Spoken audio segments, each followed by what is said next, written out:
Not a very splendid show, but there was a great deal of love done up in the few little bundles, and the tall vase of red roses, white chrysanthemums, and trailing vines, which stood in the middle, gave quite an elegant air to the table. "She's coming! Strike up, Beth! Open the door, Amy! 3 cheers for Marmee!" cried Joe, prancing about, while Meg went to conduct Mother to the seat of honour.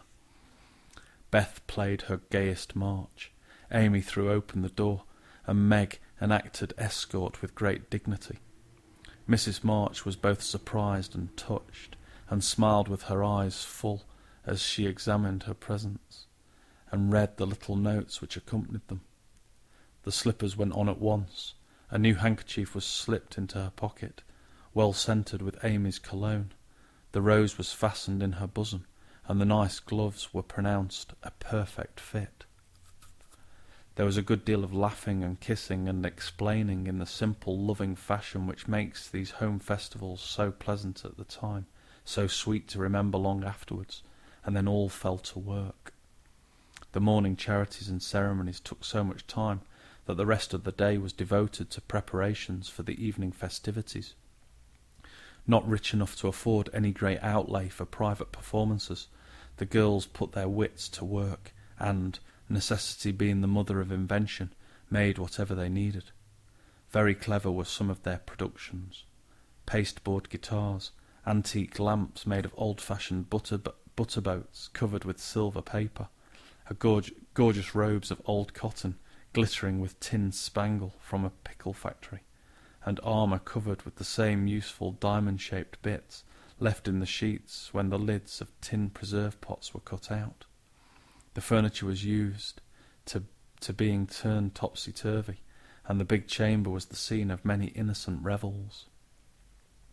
No gentlemen were admitted, so Jo played male parts to her heart's content, and took immense satisfaction in a pair of russet leather boots given her by a friend.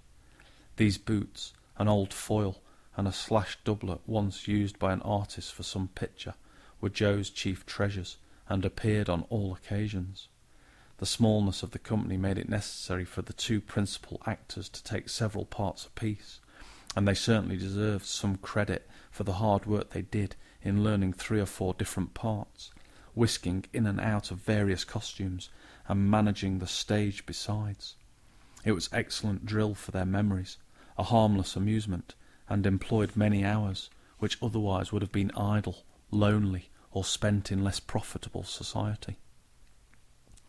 On Christmas night, a dozen girls piled onto the bed, which was the dress circle, and sat before the blue and yellow chintz curtains in a most flattering state of expectancy. There was a good deal of rustling and whispering behind the curtain, a trifle of lamp smoke, and an occasional giggle from Amy, who was apt to get hysterical in the excitement of the moment. Presently a bell sounded, the curtains flew apart, and the operatic tragedy began. A gloomy wood, according to the one playbill, was represented by a few shrubs in pots, green baize on the floor, and a cave in the distance. This cave was made with a clothes-horse for a roof, bureaus for walls, and in it was a small furnace in full blast, with a black spot on it, and an old witch bending over it. The stage was dark, and the glow of the furnace had a fine effect, especially as real steam issued from the kettle when the witch took off the cover. A moment was allowed for the first thrill to subside. Then Hugo, the villain, stalked in with a clanking sword at his side, a slouched hat, black beard, mysterious cloak, and the boots.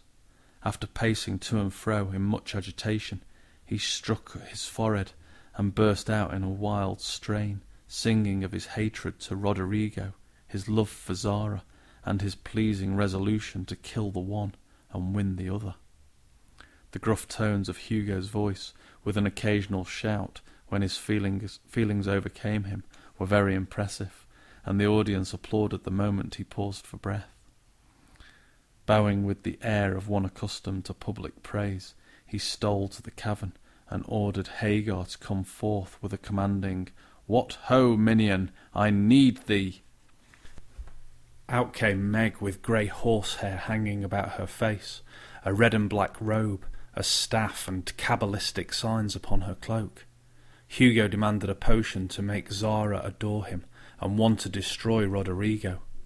Hagar, in a fine dramatic melody, promised both, and proceeded to call up the spirit who would bring the love philtre.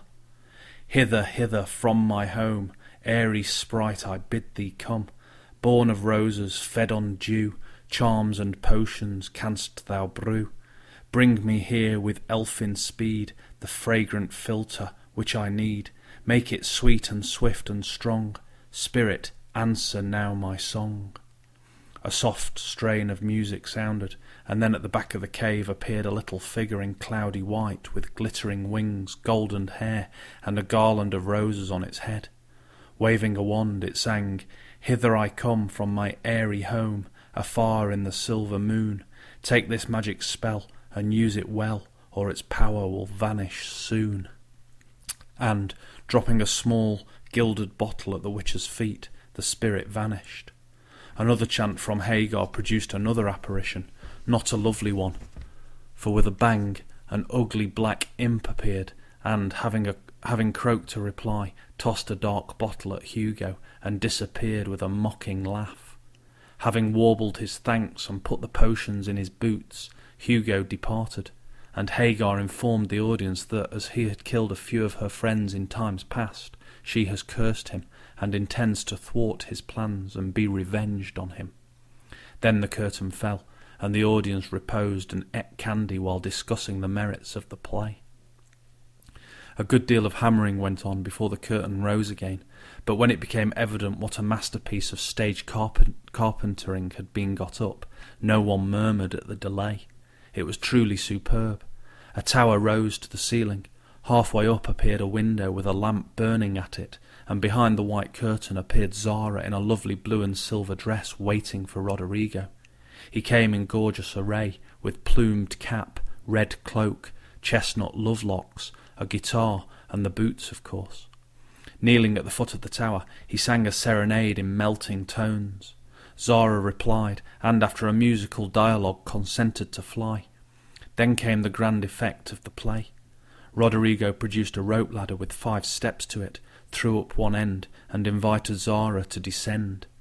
Timidly she crept from her lattice, put her hand on Roderigo's shoulder, and was about to leap gracefully down, when, alas, alas for Zara, she forgot her train.